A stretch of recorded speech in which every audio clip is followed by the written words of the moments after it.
আমি যদি নির্বাচিত হই ইনশাআল্লাহ এই আলোকবাণীদের দীর্ঘদিনের যে আধিপত্য বিস্তারকে কেন্দ্র করে এই বিরোধ দ্বন্দ্ব এবং এই যে অস্থিতিশীল পরিস্থিতি এই চিরতরে বন্ধ করা হবে ইনশাআল্লাহ। এখানে যাই হোক আমার দলের যদি কেউ জড়িত থাকে তার বিরুদ্ধে ব্যবস্থা হবে।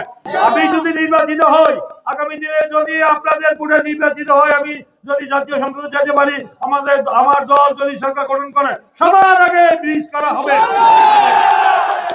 শুধু তাই নয় এই ব্রিজ রাস্তা সহ আপনাদের এলাকার মানুষের যে দাবি দাওয়াগুলি রয়েছে সেই দাবি দেওয়ার মধ্যে এলাকার যে আপনাদের রাস্তাঘাটের যে বেহাল অবস্থা এই যে নদী ভাঙ্গন এই যে তারা আওয়ামী লীগের আমলে এই নদী খননের কথা ছিল এই খাল খননের কথা ছিল কাজ করে না লুটপাট করেছে তারা লুটপাট করেছে যার কারণে জনগণের আজকে দুর্ভোগ।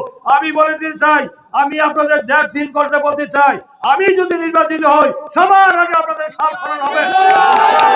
সব মৌসুমে শীত মৌসুমে বর্ষা মৌসুমে সব সময় আপনারা এখানে লঞ্চ নিয়ে আসতে পারবে শুধু স্পিড বোট না শুধু ট্রলার না সেই ব্যবস্থা আমি ইনশাআল্লাহ করে দিব আপনাদেরকে। নায়াসিনামাইড ও স্যালিসাইলিক সমৃদ্ধ লিলি ফেস ওয়াশ যা ফেসের ডেড স্কিন সেল দূর করে দেয় দ্বিগুণ ফাস্টার ব্রাইটেনিং। আপনাদের শান্তি শৃঙ্খলা রক্ষার জন্য এখানে যে কিছু সমস্যা রয়েছে আমি অস্বীকার করছি না।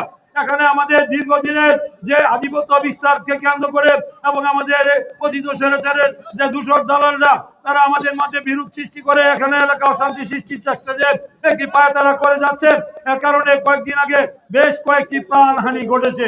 এটা অত্যন্ত দুর্ভাগ্যজনক দুঃখজনক এখানে এই বেশিরভাগ মুক্ত পরিবেশে আমাদের অন্তর্বর্তীকালীন সরকার এখানে তিনটা প্রাণহানি ঘটেছে।